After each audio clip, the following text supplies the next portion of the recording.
ধর্ম বিষয়ক মন্ত্রণালয়ের আওতাধীন ইসলামিক ফাউন্ডেশন কর্তৃক পরিচালিত মসজিদ ভিত্তিক শিশু ও গণশিক্ষা কার্যক্রম প্রকল্পের জনবল ও রাজস্বকরণ ও আউটসোর্সিং বাতিলের দাবিতে দেশের বিভিন্ন স্থানে প্রতিবাদ সমাবেশ করেছে শিক্ষক কর্মকর্তা ও কর্মচারীরা। এ বিষয়ে আরও জানাচ্ছেন জুবাইর রহমান।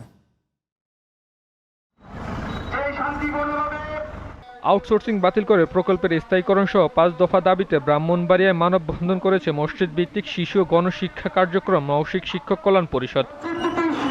কিশোরগঞ্জ একই দাবিতে মানববন্ধনের আয়োজন করে মৌখিক শিক্ষক কল্যাণ পরিষদ। এ সময় জেলা প্রশাসকের মাধ্যমে প্রধান উপদেষ্টা বরাবর স্মারকলিপি প্রদান করা হয়।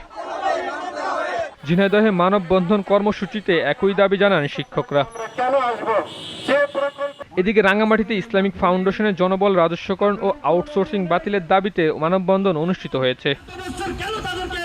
মানিকগঞ্জে শিক্ষকদের মানববন্ধন ও জেলা প্রশাসকের কাছে প্রধান উপদেষ্টা বরাবর স্মারকলিপি প্রদান করা হয়েছে। একই দাবিতে মানববন্ধন কর্মসূচি হয়েছে নীলফামারীতে। এছাড়া নওগাঁ, রাজবাড়ী, হবিগঞ্জ, ঝালকাঠি, মেহেরপুরে মসজিদ ভিত্তিক শিশু ও গণশিক্ষা কার্যক্রম রাজস্বকরণ ও আউটসোর্সিং বাতিলের দাবিতে মানববন্ধন করেছেন সংশ্লিষ্ট প্রকল্পের শিক্ষকরা। Zubair Rahman, GTV news.